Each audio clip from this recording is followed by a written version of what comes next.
Lamptey Show. My name's Joey, and I'm joined by Neil. Hello.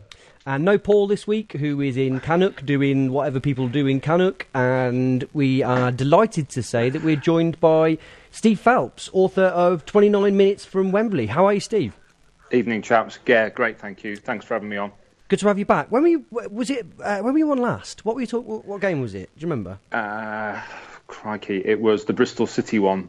It was the Bristol City one when they won the title, and we drew 0-0 with them. And we played really well, and they celebrated by leaving 5 minutes before the end to avoid the queues in the traffic. There was a olden days, really bizarre game. Yeah, with the 0-0 Ashton Gate a couple of years ago. I'm trying to think who was in charge then. Would it have been Presley? Tony Mowbray. It was Mowbray, weren't it? Yeah. Yeah. We played all right that day, actually. We haven't done that very often at Ashton Gate. Because we'd have been... I wonder if that was the penultimate game of the season. It was, and we were more or less safe then. We hit the post, and they had the point for the title. Ah, there you go, yeah. Well, heady, fond days somehow in the back when we were only worried about relegation from League One. Anyway, onwards and upwards. Moments of the week. Neil, what have you got? Slim pickings this week. I quite enjoyed you slagging off the pies at the weekend. That was tell me about these pies. Should we get into all I that? heard beforehand was that they were great. Were they not great? Right, award-winning pies. Did anyone else get wind of that? That they were like League 2 Pie of the Year, or they had won some award recently? Yeah, I saw a picture of Andy Turner's pie, mushy peas on the top. Yeah, looked load nice. of peas. Yeah. See, I got nothing of that nature. When I got to I specifically timed my eating around that, so I hadn't eaten. I mean, I eat every half an hour, roughly speaking. So I made sure that I'd got a half-hour gap to accommodate this pie.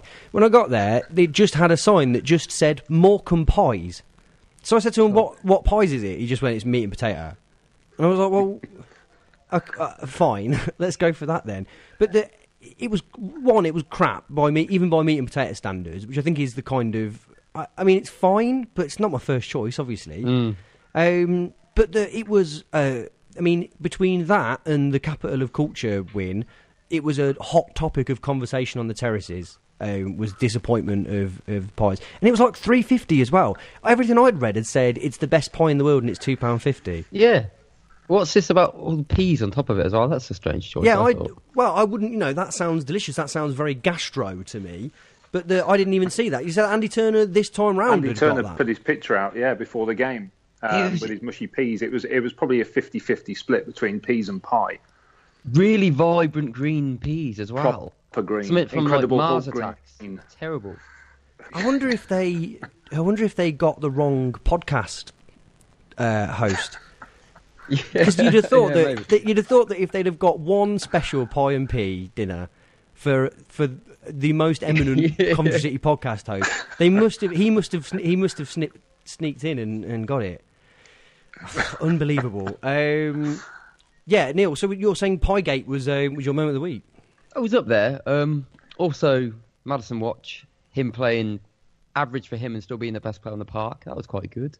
And the old City and Culture thing, that's good for well, not from Cov, so it doesn't matter to me, but it's good for Cov, isn't it? Yeah. It's hilarious, this thing of everyone seems to think that we've won an award. Like everyone keeps saying, "Oh, there's no culture," and you're like, "Yeah, that's the point. That's what's happened." It's not like though that they won it against Manchester, Liverpool, yeah. Leeds, was it? Who were we up against? Sunderland, Stoke, and Paisley. Yeah. Fucking hell. But the crack is, it's meant to be. You have to demonstrate that you're willing to put money into the arts or culture in general. That's how you demonstrate sort of criteria for eligibility.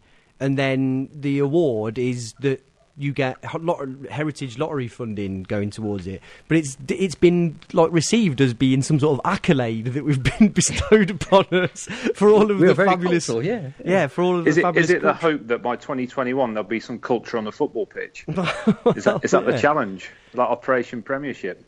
Yeah. Oh, who knows? But I mean, there certainly wasn't any on show on Saturday. Very quickly on Madison Watch, I very boldly told someone yesterday that James Maddison would definitely play for England. How wrong was I? No, not at all. Absolutely. I don't think you're far off. He's 20, isn't he? He's 21 now. He's 21 now. Sorry to get that in there. I know his age as well. He's just, I mean, they're all worried now, Norwich, that he's going in January, which, if he wants to do England anytime soon, which will be in the next couple of years, I reckon, he needs to sod off, get to the Prem as soon as possible and start making his name there. That's so funny, the idea of you, who is probably the chief criticiser of his January move from us. Yeah. Now, he's not at us, so all I want is I'm just spearheading the Maddison ascent into, stardom. I'd love to see him in the Prem, but then, that's that. Steve, your moment of the week? It's got to be reading about the war on the terrace from Laurie, as in Lonely Season, with the Vincentini comment. With just the laughter. I could just imagine it on the terrace, because obviously we've all been on the away terrace when it's going well and when it's not going so well. And there's always something that triggers off a little event. And it sounded like him losing his rag and correcting the Vincentini comment. Or Big Vince, as we know him. I don't know that. I haven't read his blog yet. What's this Vincentini comment? Just that a fan kept calling him Vincentini instead of Vincenti. And... Okay. He highly objected, and his ire. I was stood with him when it happened.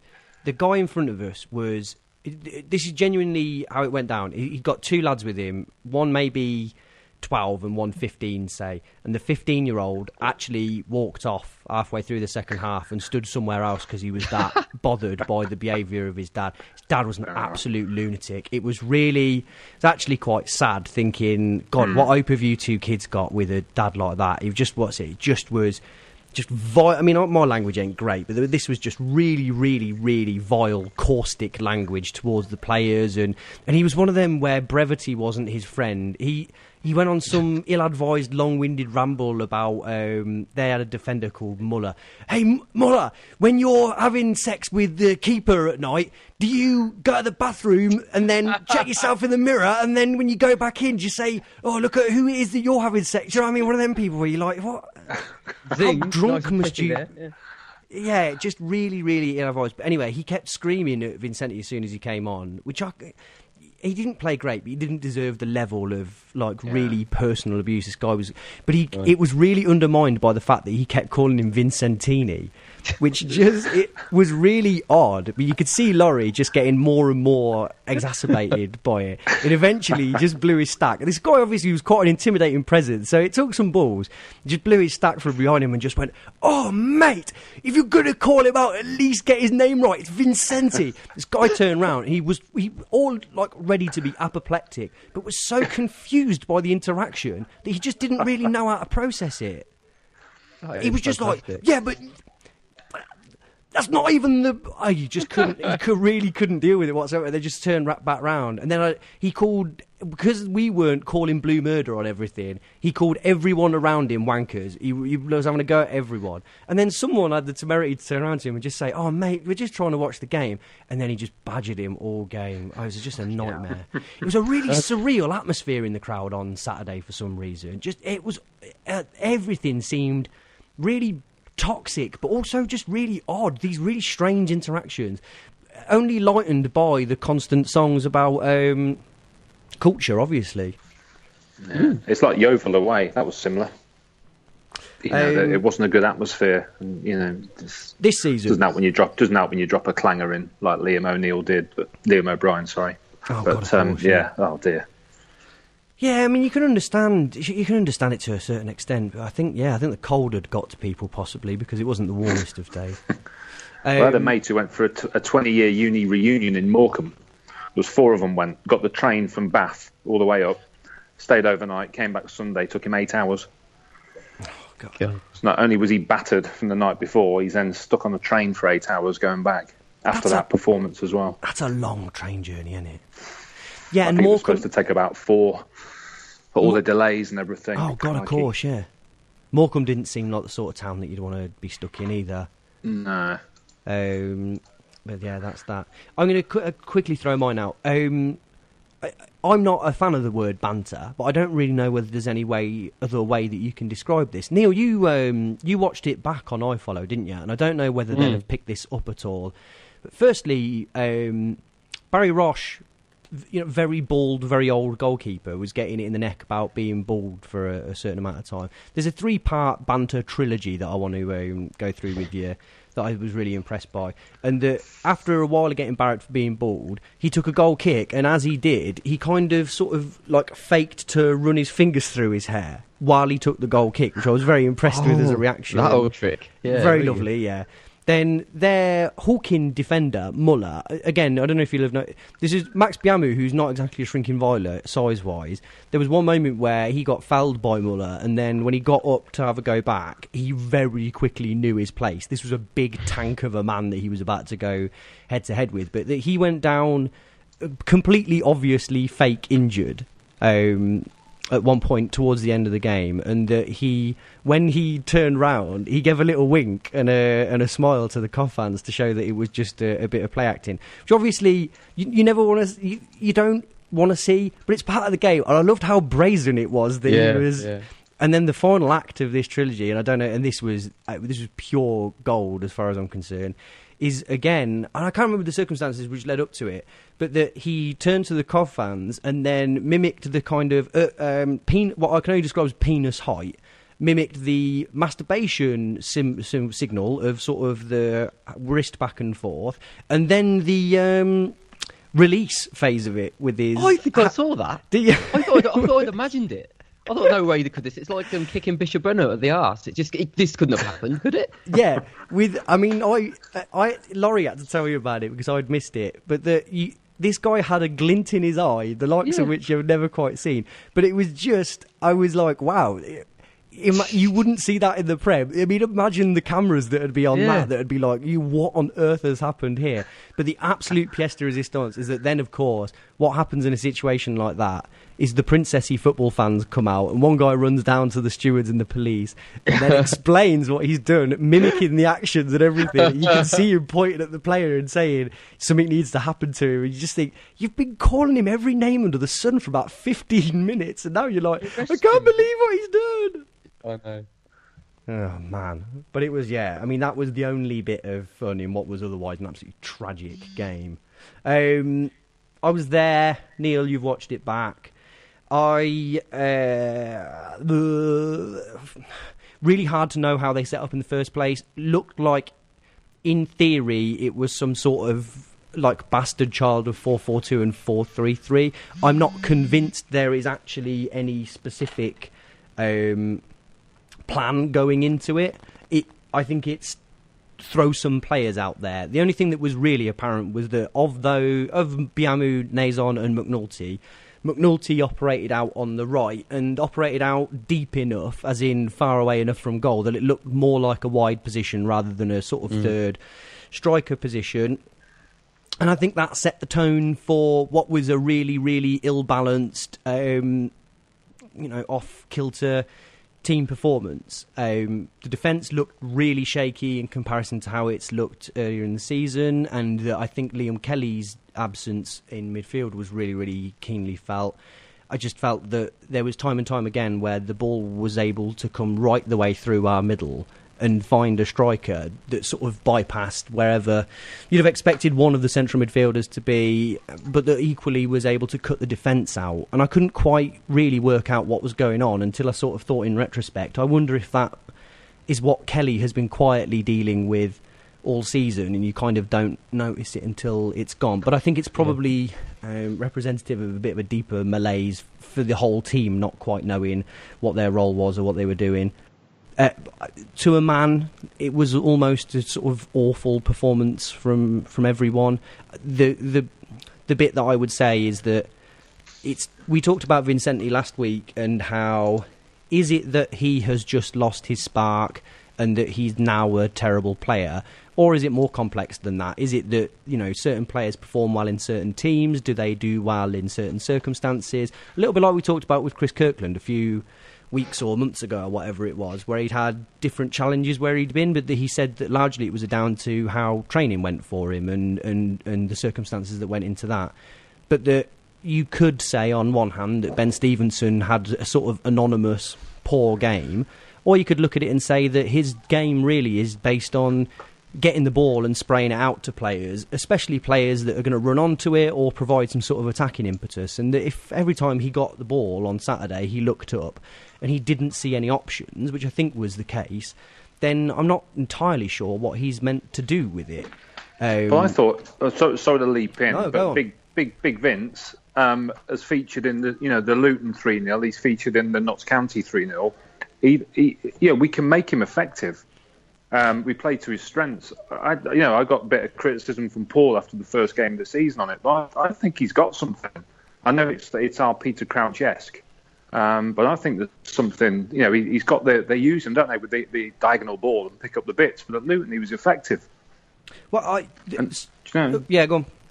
No, I just think if we play to his strengths, and he's contributed to beating the top two quite comfortably. I'll probably get ripped to bits for that, but no, it's just I just feel, Steve, Yeah. What are your thoughts on his strengths?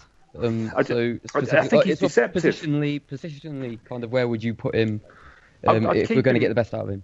I think he was doing that angle where he comes in. Well, both games he's featured on separate flanks, hasn't he? But he's quite deceptive. I think if he gets going, he's got he's set up a couple of goals this year. I know we haven't scored that many, 21 in 21, but I don't know. I just think out wide he's got something to offer because he can distract the opposition and the other guys benefit as a result. Because it's a Crouch figure, isn't it? Where Crouch is a distraction for defences.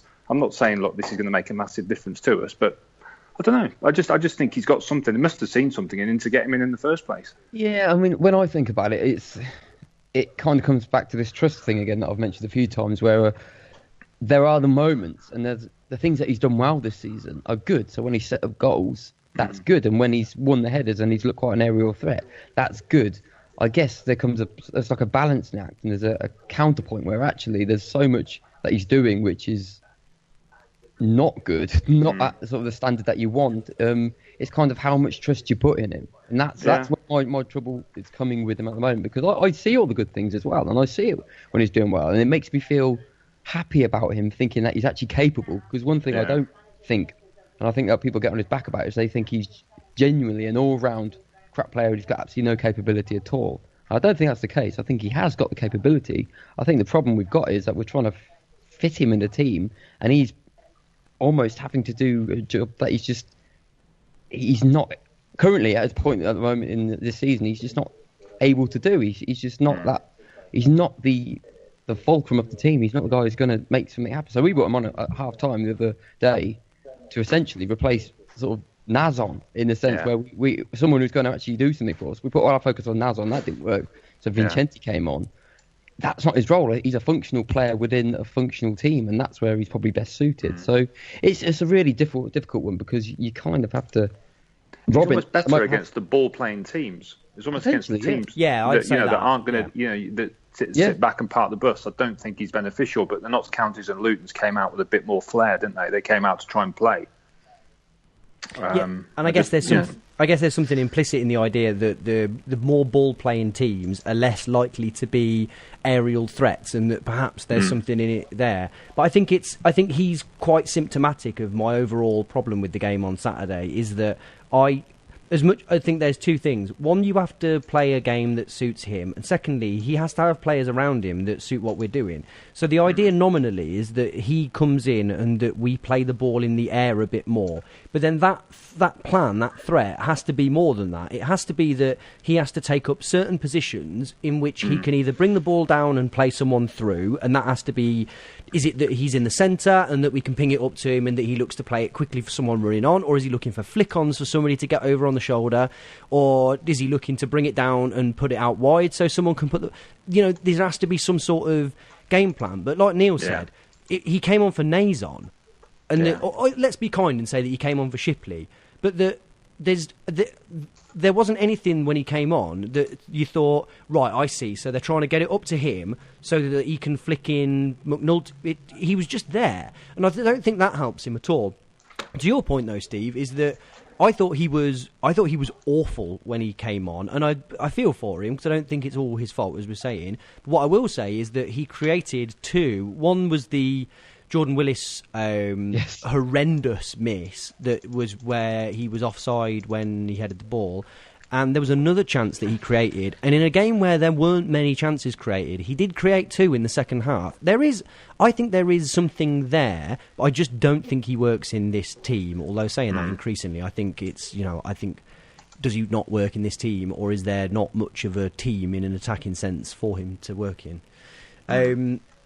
I don't want to. It was bad. I'll try and pick some positive elements out of it. I thought that when in the second half McNulty was moved up front properly, he almost single-handedly was trying to carve out chances that would give us a chance to get back in the game. He took a really speculative, although really well executed overhead kick in the second half that nearly went somewhere. He hit the inside. That was a no moment for me. I was watching it, like, no, don't overhead kick it. I just thought he's never going to score it. But like you say, he connected quite well. And if someone's willing to try it, then bloody hell, we didn't have anything else to go with, did we? So fair play to him. I just felt like I am quite a Neanderthal when it comes to strikers. I want strikers who, when they're in the box, their thought is about getting a shot off. Yeah. And I think that in lieu of anything else going on and any specific better option for him, I thought fair play for pulling it off so well. He also hit the inside of the post in the second half, didn't he? Yep. And it agonisingly bounced back over. But actually, apart from that, we were kind of pretty short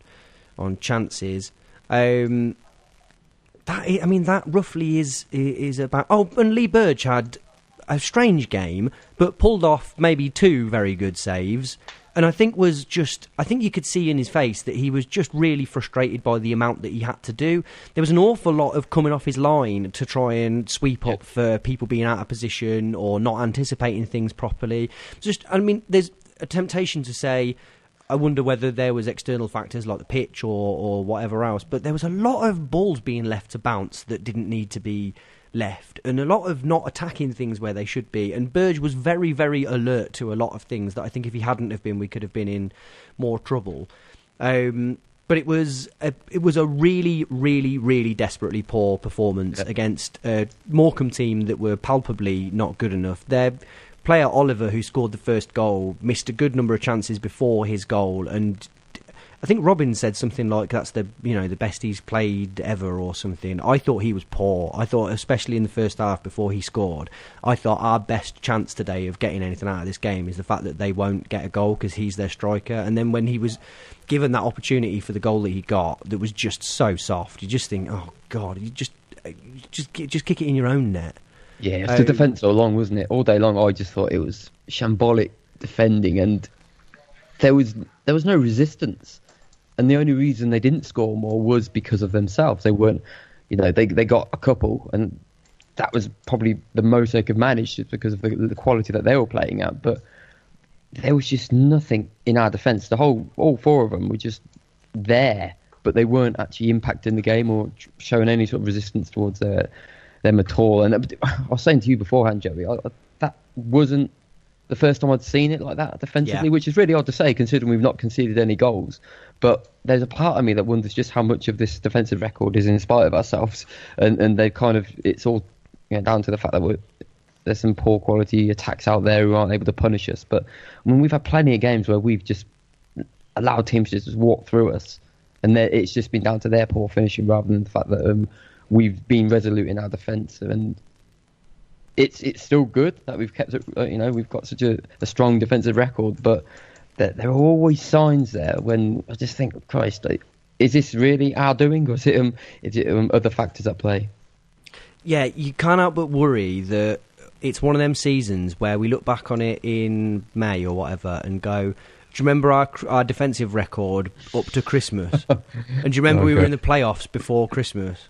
Yeah, it had that horrible air to me. It was very, very, very reminiscent of 2 games that stick out very clearly in my mind, which was the 2-0 defeat against Barnsley in February-ish 2 years ago, or January-ish, when we finally, I think it was the game just before we dropped out of the playoffs and went from 6th to 12th, where you just knew that was it. Barnsley were in the ascendancy. They were the team in form. They'd been bottom recently.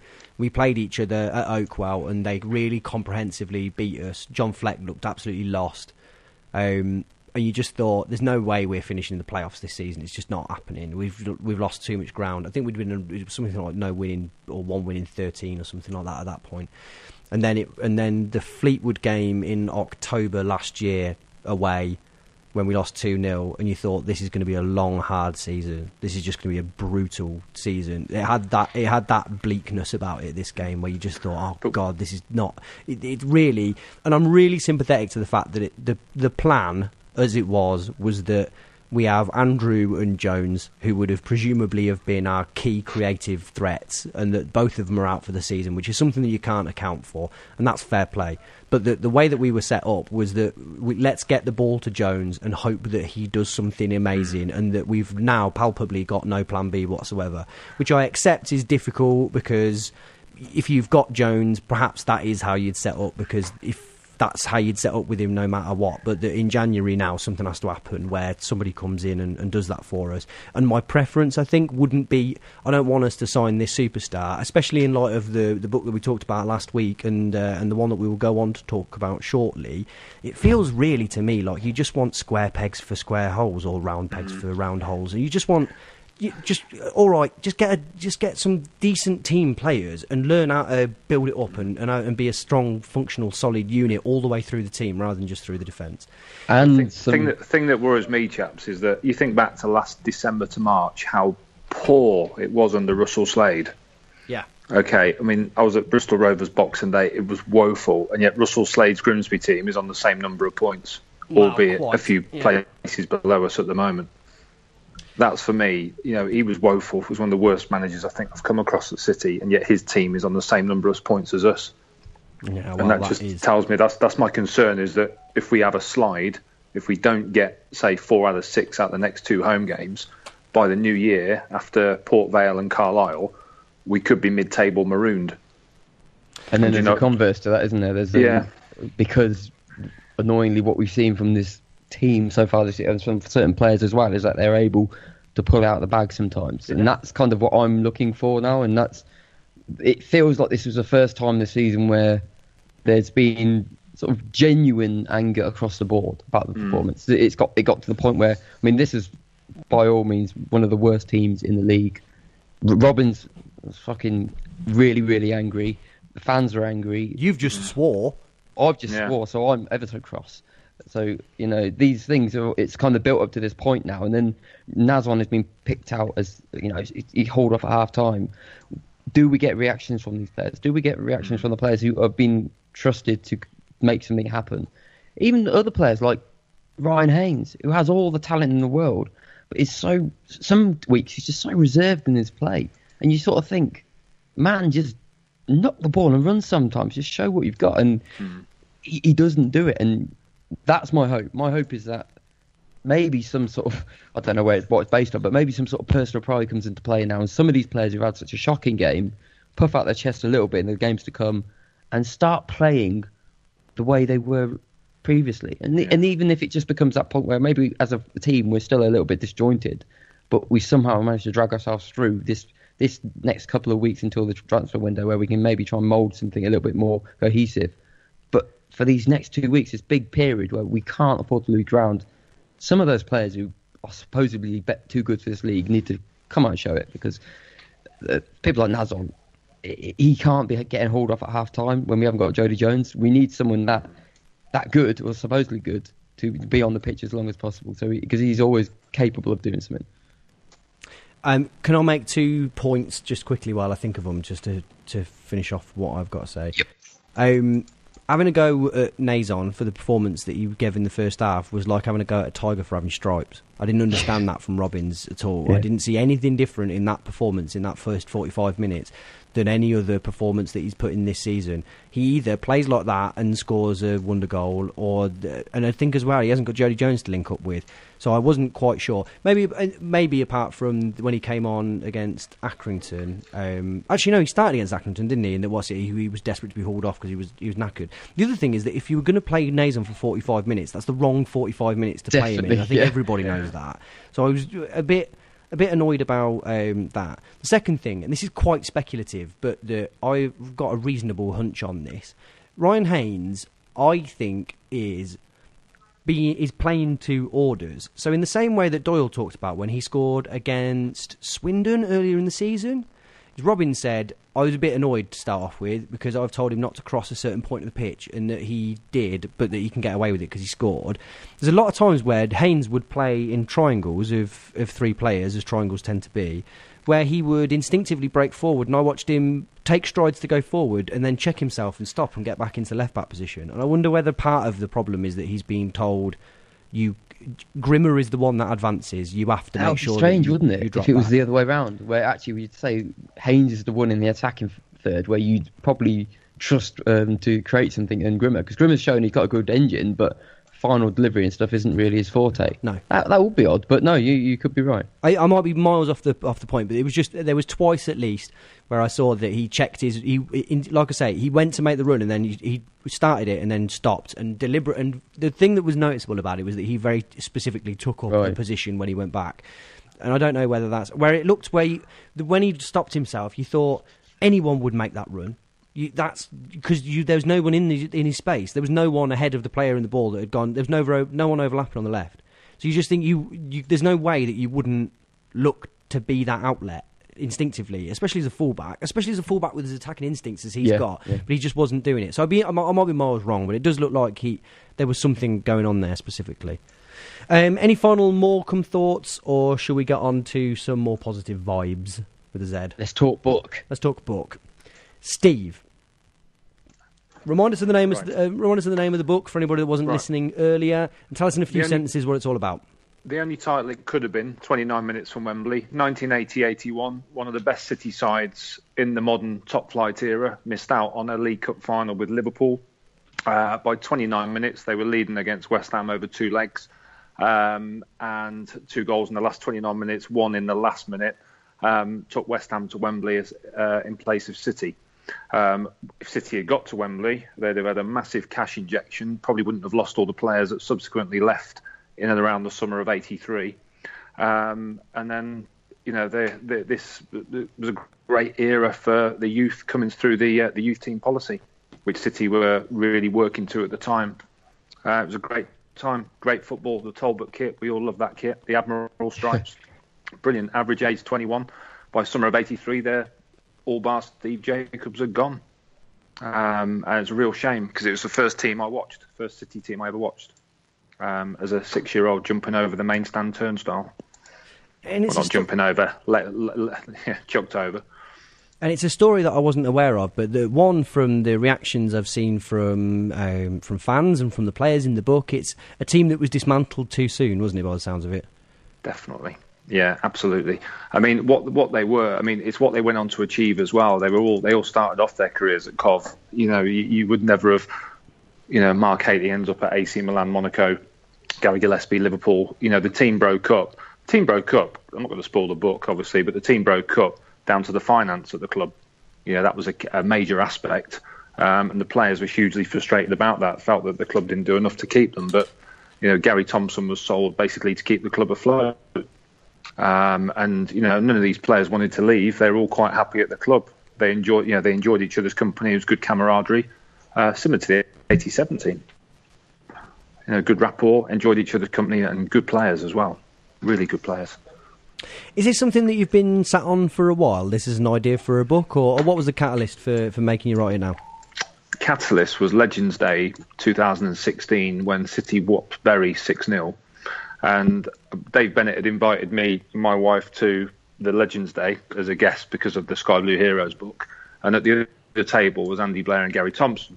When they all stand up and get introduced to the crowd, the applause for these guys was really, it was proper loud. Killer and Mickey Ginn and Dave Bennett, Greg Downs, they got a really good reception. But Gary Thompson stood up. The roof came off. Because the fans in the room had got a lot of time for them. And it just sort of went from there. I just started to have a think, had a little chat with Jim Brown just to sort of gauge his opinion on it, put me in touch with Andy Blair, and it sort of snowballed from there, really. But a great group, fantastic group. And a lot of people that you guys are probably unaware of just because, obviously, I'm a bit older than you. Well, and this was going to be my question. So when we were talking to Jim last week, I was...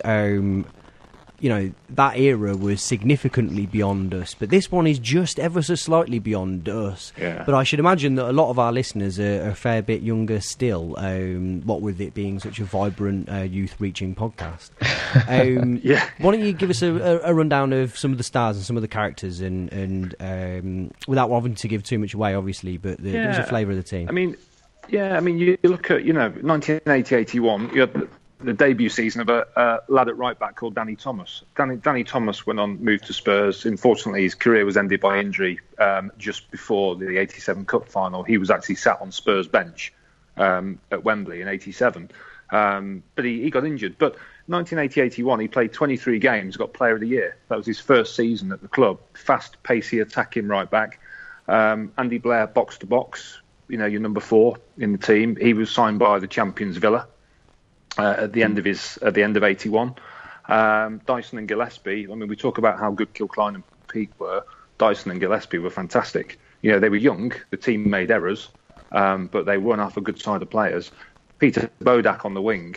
I can't equate him to your Robin Friday. You may have seen the Robin Friday, your Maverick character. Peter Bodak only played 44 games for Coventry. Every goal he scored was a brilliant goal, and a couple of weeks ago, when we were at the club doing the signing on the match day, Harry Roberts introduced him to a pretty full room, and they said, Peter Bodak, quick word, and the room just burst out into applause. Now this is just, Peter Bodak didn't say anything funny. It was just the respect that the fans had for him. You YouTube him, pop in Peter Bodak, you'll get his goal against Man City, but he scored some wonderful goals in 80-81. Brilliant. Got a good sense of humour as well. Who was your main man? Obviously, you're a little nipper when they were coming through. Who, in that sort of era, who's the one that you pick out as being your sort of favourite player? It was always the ones that scored the goals, I think. Haitley, at that time. Steve Hunt had a great left foot, because I used to play left midfield as a kid. But Steve Hunt had a really good left foot. He was a little bit older, a couple of years older. Yeah. That's the name, so that's the guy who came from America, or we brought him back. Yeah, we got him from... Yeah. Brilliant. He had a great left foot. He had a good bit of temper on him, Steve Hunt, but he could play. They could all play, to be honest with you. You had Tommy English with his dyed blonde hair, Gary Thompson, Haitley up front, Bodak on the wing. Jerry Daly in midfield, bit of experience. He played for Man U through the mid to late 70s. But it's just like we had Roger Van Gaal, the first Belgian in the top division. It didn't work out for him in Cov, but in '79 he'd starred in the European Cup for Cologne against Forest in that, I believe, in Miracles documentary, and he was fantastic, but it just didn't work out. And we got some, Les Seeley, of course. He's got a lot of criticism for when he left City, but while he was at City, the players' comments in the book are all about the person they knew at that time, and vocal is probably a fair word, but it's just. Talking to these guys, Harry Roberts, one of the funniest people I've spoke to of all these footballers. He does, as you know, he does the lounges on match day. Yeah. Fantastic, so funny. The humour of these guys, you could tell how well they all got on as a group, because they just pick up where they leave off. How did you go about tracking them all down? Was there anyone that was particularly far flung or hard to reach? Danny Thomas, Florida, so a little bit of a phone bill there. Roger Van Gaal, Bruges. I know I got Roger Van Gaal via Rudy Kaiser, who used to play for City in about 82 with the Talbot kit. Right. Mick Ferguson and Ian Wallace, that took a bit of time, are obviously big top strikers from the late 70s, early 80s. Mick Ferguson was at Leeds, director of the community, the football community stuff, the community department. I spoke to him in the April of last year, phoned him back in the July, and he'd retired. So he left. So I was like, oh, God, how am I going to get hold of him? But we tracked him down in the end. But they were all good. The hardest one was Steve Jacobs, actually, because I'd made initial contact, but it took a year then to get the final interview done. But his was the conclusion to the book, which was fantastic. So we're really pleased that we got him up to the club a few weeks ago, because he hadn't seen anyone for 34 years, which is a long old time. Yeah. And in football. Is it true that you have John Motson in your mobile phone numbers? We do, yeah. We got him again because. What's he like? He was good. Thing is, I spoke to him the day before he was doing a reading at Graham Taylor's funeral, so I probably didn't pick the best day. Ooh, but you tend to find when you speak to these guys, if they message you, then you have to jump, because you can't say, "Oh, hang on, I'll call you on my day off next Tuesday, John, if that's all right." But he signs his text Motti, That's nice. When he messages, he'll sign his message saying, "Cheers, Motti." But he was great. The reason I spoke to him this time was because he commentated on Clive Allen's goal for Palace, the goal that never was, which you'll see on YouTube. I'm sure you've probably had a look at. And he was commentating for Match of the Day, so I had a quick word with him about that. What was also nice was getting John Sillett back in, because he was chief scout back then. 44 at the time. John Sillett was the chief scout at Cov. So I got a nice little cameo with him in the book as well. And Clive Allen, because Clive Allen obviously with the free kick. So had a little chat about 87 as well, just to conclude the chat with him. Fantastic. But yeah, they were great. I mean, honestly, it took time. It took 18 months in total. But you fit around these players. When they tell you they're free, you got to call them, because you can't put them on hold. But they're really good. I mean, Andy Blair was the fulcrum. Him and Gary Thompson were the main two go-tos, like Dave Bennett was for 87. But they're fantastic. And of course, everyone you've probably seen in the local media with Andy Blair's had his own personal trauma with his son dying as well in the summer. So I mean, and he's been helping me out with everything. It's been great. Yeah, and of course he'll be there on Wednesday as well with Peter Bodak when we meet Jim in Waterstones. Yeah, remind us about Wednesday. We'll now that you've mentioned it. What's going on Wednesday? Yeah, I'm with Jim. Not me and Jim. I'm with Jim, sat on the end of the table. Jim's got Ronnie Farmer. This is Jim Brown, who we had on last week, for anybody. Yeah, sorry, Jim Brown. Sorry, yes. I'm with Jim, Ronnie Farmer, who was of course in Jim's book. I've got Andy Blair and Peter Bodak, and hopefully Gary Thompson as well, for 5 till 6:30 in Waterstone's Cov on Wednesday. Should be good. We've been in there before. It always works well. You always get nice, good locations. You always get a good footfall in there as well. Yeah, and free parking, I believe, as well. So if you're listening, it's open till 6:30 late night shopping. It's hardly late night, is it? It's more like early evening, but it should be good. It should be good. 'Cause last time we had the Sky Blue Heroes one, it was horrible weather and it was just before late night shopping, so people couldn't get there. But hopefully this time there'll be a good turnout. Nice Christmas presents for people, and also come and meet this chap Peter Bodak. Blimey, what a maverick! Brilliant. Got some great stories. Really good. Yeah, it's people that they've only seen in name before, but you actually meet these guys. Yeah, they're real football characters back then. You know, I don't know whether in 30 years' time you'd get the same sort of thing if you were interviewing the team of today. No, it sounds like when we've spoke about it sort of in the run-up to this, that there's an incredible spirit between them still. Yeah. I mean, when they all met up the other week, they just picked up where they left off, picking up their stories from when they were in Catherine Street, Hillfields, where the club hostel was, where there's a big 10-bed house where all the apprentices lived.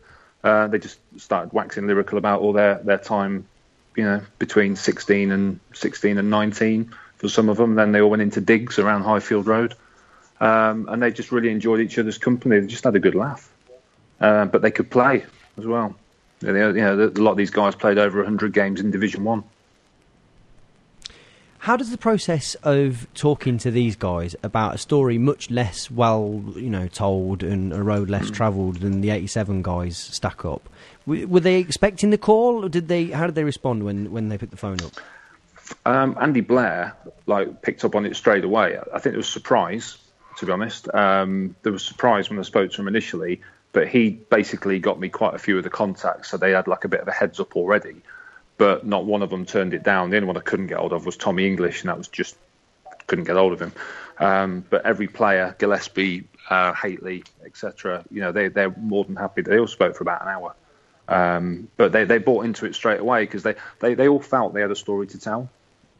Because if you think they all left in 83, 87 came along, and of course we all love the 87 because forever, we're always going to remember what happened in 87. But 81, it sort of has not passed by. But, these guys were good guys, young team, quite rare to have a young team. It's a bit like the class of 92 with Man U. That sort of style of team all coming through the youth team. I'm not going to say they would have been on to be that good, but you never know. And it's a sliding doors, isn't it? What if scenario. Just how good they could have been. Yeah, another one that you wonder we'll whether never know. A constant stream of what ifs. Can we go back in time? Yeah. But they were great. But not only that, but they've got a story to tell.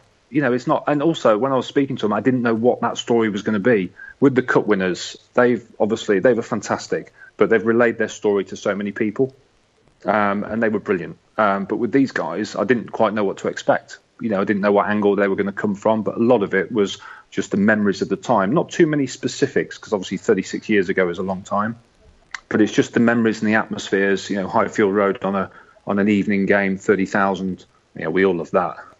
But to play in that atmosphere, even now they still remember it. Let's get a listener question from Patrick Andrews. Patrick asks, would Steve agree many of that team would make a second best 11 of all time Sky Blues? Thomas, Blair, Daly, Hunt, Thompson were all good players, but would only put Gillespie in the best 11. What are your thoughts on that? It's a good question, that is, because I can see where it's coming from, because you'd have Gillespie in there, and if you were playing at the back, you'd probably have a Trevor Peake in with him. Maybe something like that. I mean, you'd have a Dyson Gillespie, Kilcline, Peake, but you probably would separate. Do we have better fullbacks down the year? Brian Burrows. God, we could go on for hours, couldn't we? Brian Burrows. You've got Stuart Pearce at left back. You've got Lloyd McGrath, haven't you? It's a tricky one, because I think it's because a lot of the cup winners, when they came to Cov, were kind of hitting their peak. Cyril, Dave Bennett, Nick Pickering. They're all hitting their peak. Mickey Ginn, probably Trevor Peake and Killer. But a lot of these guys here were just starting out, so it's what they went on to become, I suppose. I always think it's fascinating. Good question. I always think it's fascinating what I think. I mean, obviously, it makes sense that your age plays into how you'd answer this question. But I'm always fascinated to know who people's favourite players have been over the years. I'm going to pass to you, Steve. But Neil, if you had to think about some of the players who've been your favourite players over the year, I mean, James Maddison, presumably number one. But when someone says to you, who have your favourite Cov players been? Who have they been? I mean, I've had a few. Robbie Keane is always up there. He was, in my mind, he was the first real superstar I remember seeing for Cov. It was just a different level of player, proper sort of, you could almost say world class in the sense where he obviously moved on to Inter. And then I was at a weird part of my football progression at that age. So I enjoyed weird players like Laurent Delorge had something special, but it was just so bloody quick. I really like watching him. David Thompson, someone else. And I don't know why I'm doing this whole sort of 2000s era, but sort of John Eustace as well. I really liked him as a player when he first came through. So they're in my mind sort of the ones I always hark back to, and the ones that I kind of had on my shirt at that age. Oh, and Noel Whelan as well. When he first came from Leeds, I thought he was fantastic. Steve, what about you? It started Terry Gibson, especially when he got that hat-trick against Liverpool, 83. And then Whelan was also on my top list. He was always a good player for City. I suppose I've always liked the entertainers. Like I liked it when Hadji popped along. Some great stuff. I'm always looking for the player that's always going to do just something different. I mean, Terry Gibson was great because we like 8 or 9, and he was scoring all the goals, and he was great. And obviously, got to speak to him for Sky Blue Heroes because he played against us for Man U in the 4th round tie, and that's brilliant. What a good guy. But yeah, Whelan, brilliant. I mean, now he's forging a nice career for himself in the media. And yeah, he was great. Yeah, Whelan, you never knew what was going to happen, did you? When he got the ball, he went for that little period. Invariably, it ended up in the net, but usually with a chip as well. Yeah. He went for that period of just sort of dinking the ball over the goalkeepers when he got close. That dribble against Southampton when he went through probably about 5 or 6 of the team. But I mean, his players. I mean, Dave Bennett, wing play. He was like a good winger in a team, putting the ball in the box. Something's going to make things happen. I loved David Smith when he first came in the City team. Yeah, David Smith did some great wing play.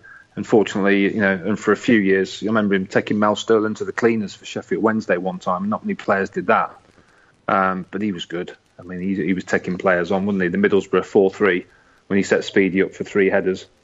Speedy as well. We all remember that. Yeah. There's another. I mean, that guy, the finishes he used to put together. Bloody hell. Yeah. The chips against Wimbledon and Norwich. Another one. Yeah. I can't think of Noel Whelan without thinking of the fabulous body check for Huckabee's goal against Man United. Yeah. What an assist! It might be the best thing that anyone in a Cov shirt has ever done, as far as I'm concerned. It's just every time I see that goal, and it comes up a lot on Twitter and stuff, I'm never looking at Huckabee. I'm always looking for Whelan. It's just it gets more and more obvious as well, doesn't it? It's like, how has he not looked at that? It's just beautiful. It's such a brilliant piece of because I guess. he's already beaten enough players that you go, well, no one's looking at me, are they? I always remember that. I'd had a knee operation, so I was on crutches in the crowd. I just couldn't move when he scored. It's fantastic. I was at home. Great times. It was at Christmas. We were having our relatives round, and our relatives are the ones that are related to Teddy Sheringham.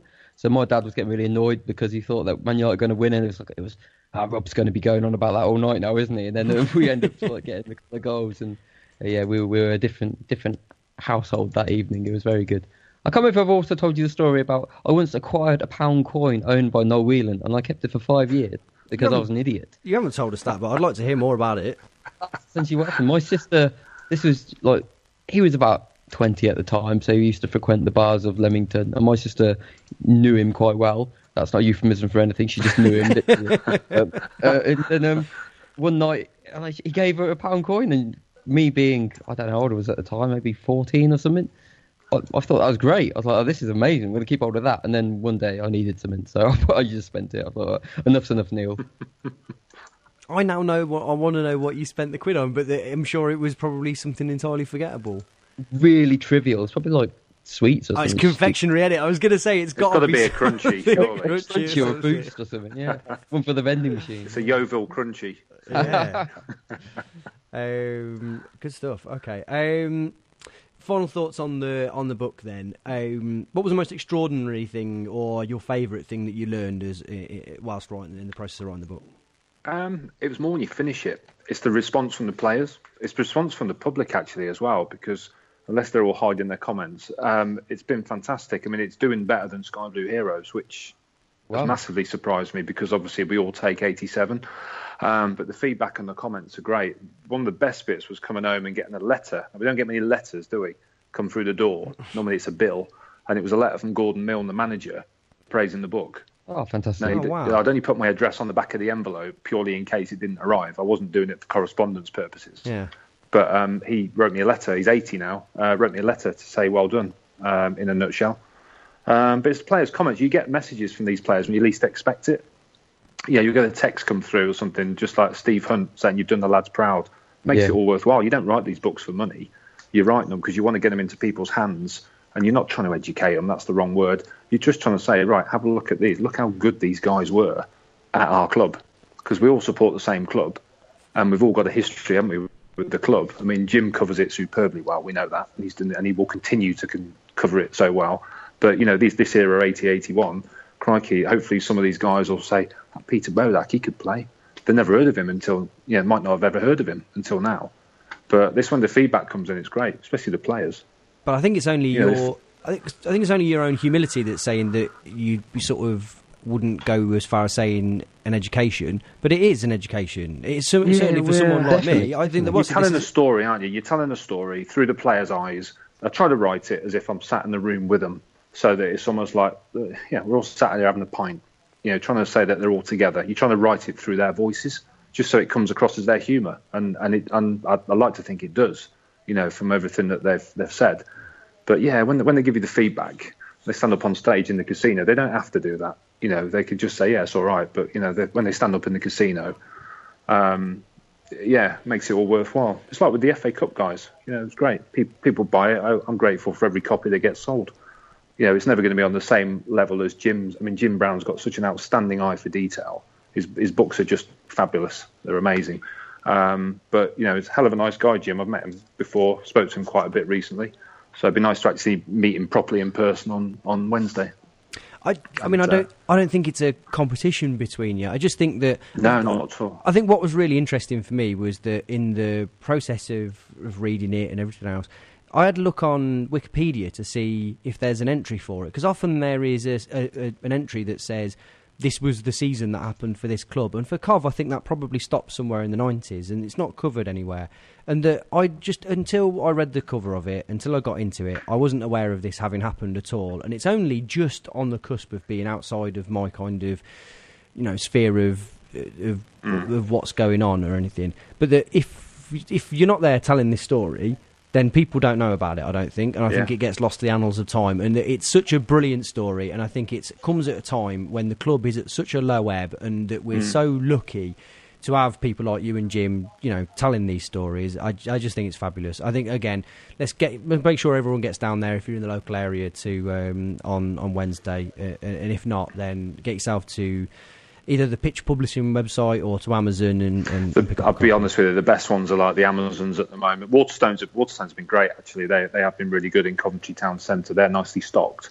Amazon's obviously always good because everybody get their Christmas stuff and everything. But we're just grateful for every copy that gets in people's hands. Writing doesn't, unless you're J.K. Rowling, you don't become a millionaire from writing a book, and you don't do it to do that. You do it to get, like I said, to get it in people's hands, just to tell the story. I mean, one of my favourite bits is the back cover, because it's the picture I wanted on the front cover, but it's just the angle of it. They couldn't do it. It's the players at start of the game against West Ham saluting the crowd. Now, not many teams did that in '81, but behind it, it's got the sky blue terrace, which is packed, and that is, for me, is what football's all about: atmosphere and crowd. And you could just imagine Highfield Road, 30,000. What an atmosphere that would be for a 21-year-old to play in. The final question that I haven't asked you, and this really is the final question on the book specifically, is this the best kit we've ever had? Which for me is a very important question. The Talbot kit. I would say the Talbot kit personally, but this can't be too far behind. It's also the 60s one that's just the round collar in it. The George Curtis one. Yeah. I mean, I like this. I had a long sleeve Admiral kit, so I don't know where that came from, because they only sold short sleeves in the shop, but I had a long sleeve one, which was a bit different then. But yeah, it was a good. Admiral was good at that time, wasn't it? It was quite the market force. I do love the little anecdote in there around sort of, obviously they had some financial issues at one point, and yet again Jimmy Hill was there to kind of put his voice to just to back them up. It's like, is there anything a man could not do? I mean, it's got nothing to do with you, Jimmy, and yet he still got involved, and he threw his voice into the mix. That was great. Yeah, no, it's a shame. It got quite a lot of good stuff from Jimmy Hill, but it's a contrast with the Jimmy Hill in Jim's book to the Jimmy Hill in my book. There's a different eras. He was managing director and then into chairman in my book, and then Jim's, who's obviously manager, setting up one of the best moments in the club's history. Brilliant stuff. Neil, any final thoughts from you about any questions? Anything you want to add book-wise? No, just to echo your thoughts. I think I've got every book you've ever done, Steve, and I can't just sort of thank you enough really for the efforts you put in, because I know just how long it takes, even to a small degree, to write stuff about Cov, and then for you to obviously put in all the hours on the phone with people and just tracking people down. It's a real sort of labour of love and everything. So just thanks a lot for doing it. It's all enjoyable though. You do it. It's a labour of love, isn't it? It's like with your blogs. When you're up there winning your awards and everything, isn't it? It's like you enjoy it. You're not gonna. It's not going to change your life and stick a conservatory on the back of the house, is it? It's just enjoyable. Yeah. And you just hope people enjoy it. And so far they have been. So that's the bit that you really enjoy, when you get nice feedback. You get your duff comments, of course you do, but you'd like to think that the positives outweigh the negatives. Absolutely. Neil, you've got to take them on the chin. Neil, for you, it was about the massive bottle of Carlsberg that you won that night, wasn't it? That was the whole point of the blog in the first place, wasn't it? Yeah, I mean that did it for me. I took photos of that and everything. It was just massive achievement. What was the fate of that massive bottle of Carlsberg? How big? Did I dream that? You did get a massive bottle of Carlsberg, didn't you? I did, yeah. That made for a very good New Year's Eve, actually. That was okay, here we go. He got that down me, yeah.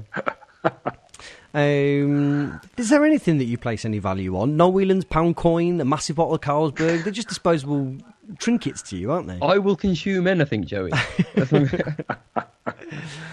Rightio. Let's do some. We've got Cheltenham on Saturday. I spoke to Dominic earlier, and here's how that went. We talked to him to do some preview. Hello, Dominic. Thanks for joining us. Hi there. Cheltenham not in great form recently, but then we said that about the Morecambe game. How do you see things shaping up for this game? So, at the start of the season, Cheltenham looked in the lower echelon of teams in this division. You just couldn't see how they were going to survive with any degree of comfort. They looked sort of down there with sort of likes of Yeovil, that kind of thing. They struggled after going up from the National League in the previous season, and they just didn't look like they had much about them. However, they're sitting fairly comfortably in mid-table at the moment, which is a relative success on those terms. However, if you look into sort of the shots data, only Luton are creating more chances than they are, and the problem's been not finishing them off and maybe being slightly leaky at the back. So there's a bit of a sense around the club that maybe they could be doing a lot better than they are, maybe troubling the playoffs at the very least. Is that a realistic expectation? What would it take for them to make that gap? A better striker, presumably? Yeah, you think so. And, I mean, there isn't much between, say, mid-table and the playoffs at the moment. There's about 6 or 7 teams at the moment level on points around the playoffs. So it can change very quickly. If you get a couple of wins, then you're right in there. I mean, at the moment, we're level on points with a team managed by Russell Slade, just to show what sort of season it is. Well, yeah, I can't see us sticking it out in the playoffs for much longer. Talk to us about their players then. Who should we look out for?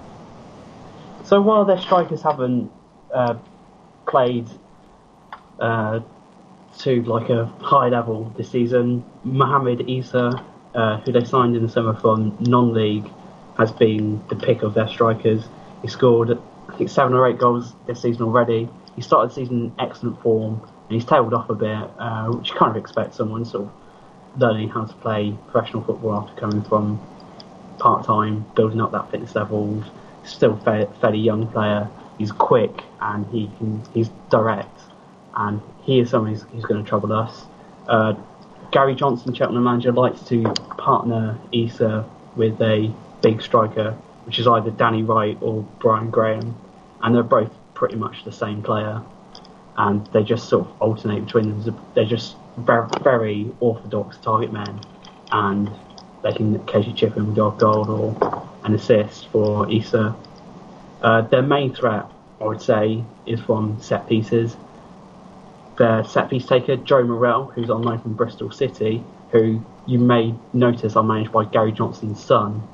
And basically on the final day of the transfer window, Bristol City loaned 3 players to Cheltenham who are arguably slightly too good for League Two.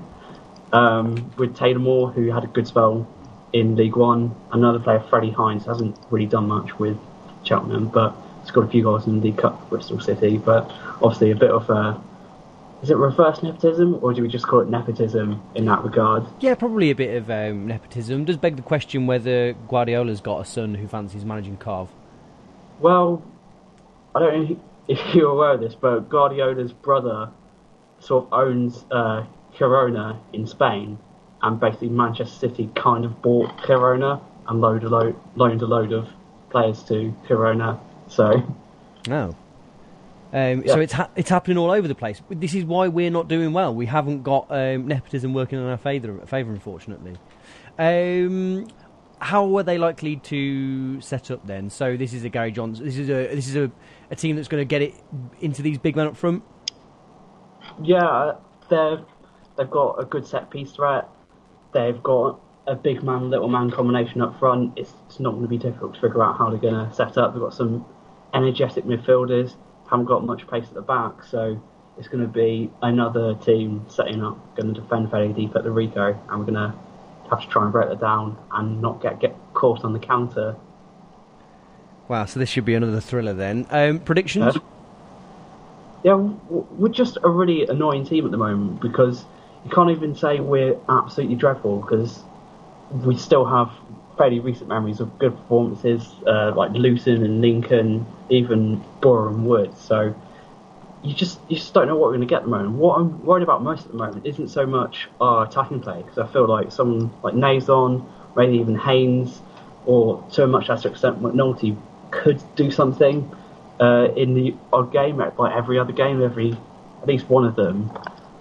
But I'm worried at the moment ever since Liam Keddings picked up that injury, we've seemed to have lost a bit of robustness. I think every league game last month we conceded in. We took that into the Morecambe game. So I'm just worried now that we don't have that sturdiness, which we need, because we're so sort of slow and frustrating in our play that we're easy to pick off on the counter. And without Keddy in the side, we're finding it harder to stop those counter-attacks. So I have this down as a loss for us. Yeah, I don't know where this will land in the podcast this week, so you may have heard me talk about it already, listeners, or it'll be to come. But yeah, I was very surprised against Morecambe how easily we were just cut right through the middle on more than one occasion. It seems that Kelly injury is one that's really, really damaging us. But I'll save the greater details for the main body of pod. Okay, anything else you want to add before you go? No. In that case then, thank you very much, and I'll speak to you next week. Okay, speak to you then.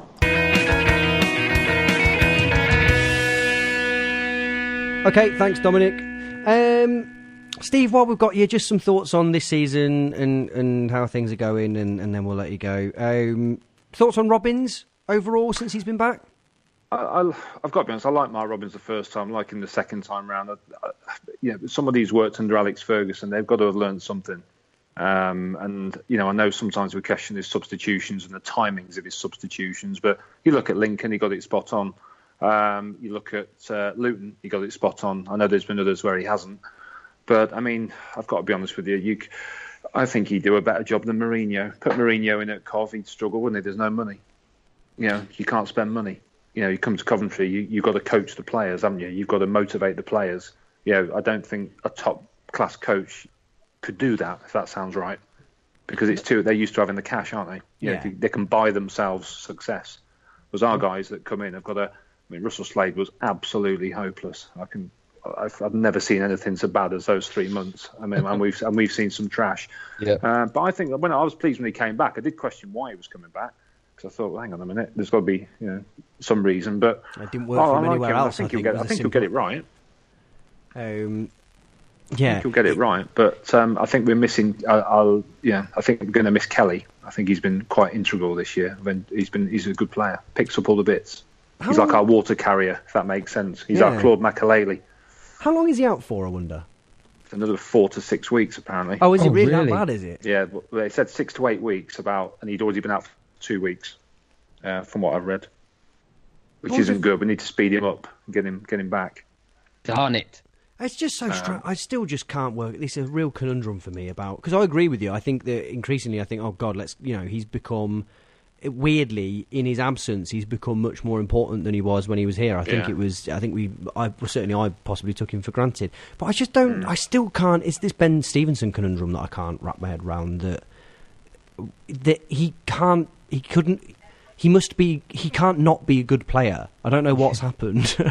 It's really very strange. I wonder whether it's a Paul Pogba thing where whether he was operating in a 3-man midfield and that's what he does. I think that would suit him more, certainly. I don't think in this league, I don't think he can link up with Doyle. I think Doyle needs someone more similar to him, just to kind of pick up the slack sometimes. And I think Kelly and Doyle are fine if we're playing that, but we need pace. In January, we need to get pace on the left wing, right wing. We need pace. We've got enough forwards. We've got enough 9s and 10s. But I think we've got the anchor. We've got the axie right in midfield, but we need some pace. Because if they're going to sit, we need some pace down the wings. Because then I think, obviously, we had pace, didn't we, till Jody Jones was broken. And, of course, we broke our Tony, didn't we, back in October. Our new Tony was broken. Yeah. So, and that was a shame because he was looking good. Yeah, I do wonder that in my head, I keep saying that him and Jones have got injured and that's scuppered our season, but I think I only saw maybe 80 collective minutes of. Well, we saw Andro hit the post. I can't even say his name properly. We saw him at the post at Yeovil. He looked good. He's one of those. He looked like a technician. Yeah, is that the right word? That's what I saw. But it's entirely possible that he might have just been. We might have seen the collective 90 minutes that Alex Nimley had that time, and then he might have crap all season. But he didn't look it, did he? He looked like he was. You could tell by Neil's morning that we'd broken our new Tony, and that was a spot on point because he's good. He's good. I've seen plenty of him actually. By that point, I'd seen him. Yeah, in Shrewsbury, wasn't it? As well? Yeah, the Shrewsbury one. Shouting his name endlessly. It was great. And then for him to get injured so soon, it's just what might have been, eh? It was the reaction from some of the people like Huckabee and sort of people who've got links to Norwich that had said, "I'm really surprised he's gone down that far." Maddison was praising him, wasn't he, as well? when he came to Cov, Yeah. saying how good he was. But we need pace. We've got to replace the pace, I think, that's missing. Otherwise, we're not going to break team. We need an outlet, don't we? We need like a Ryan Kent who can take the ball from A to B in about 2 seconds. And he used to motor down the wing. I'm not saying we're going to get a Ryan Kent, but someone like him that can take the pressure off. These guys take the pressure off, don't they, with their pace? Yeah. Allows the team to regroup. Oh dear. Okay. Well, I mean, let's hope that either Robbins has got a dad who somehow surreptitiously manages into Milan, or that he's got a son that can run the 100 metres in 5 seconds. Yeah. You never know. Just a bit of zip on one flank, and then we've got an outlet, haven't we? I think that's a good thing. We have an outlet, and then we look good. Any other thoughts of the season so far? Just waiting for us to click into gear, I think. Keep waiting. Keep waiting. We've had some good results, haven't we, against the top teams, and then some absolute howlers. Forest Green, I mean, crikey. Forest Green, that keeper must have wasted 15 of the 90 with his goal kicks. I mean, it was just... no wonder that guy ran on the pitch. Yeah. I mean, well, then that was probably another 10 minutes, wasn't it? I know. Yeah. No, I just think we need to click into gear, a bit of consistency. We need to start winning again at home. I think we need to pick up the home. Teams are sussing us out too much. I think that if they park the bus, the fans will get frustrated, and as a result, they'll either nick one or get a draw. I think we need to pick up the first. We won 5 out of the first 6, didn't we, at home? We need to get back to that. Yep. Yeah, very much get back on track. 2 home games coming up. If we get 6 points from that, all of this will be forgotten, and we'll be back on track. But we need to beat them. They're all winnable games, aren't they? Between now and New Year. I'm afraid to say I don't know, but I'm going to take your word for it. Sure. If you think Cheltenham, Wickham, was it Port Vale, Carlisle, Chesterfield? We've got to look to get a haul of points from them. Yeah, that does sound. You'd like to think. If we can beat Luton away, we can beat anybody. Exactly. Really. Yeah. And then hopefully we'll have some more good away days, and take a few new grounds in as well next year. Well, Forest Green, Exeter. Yeah. Okay. I think that's everything then. So, a reminder then for a final time, the book is called 29 Minutes from Wembley, the inside story of Coventry City's 1980-81 season.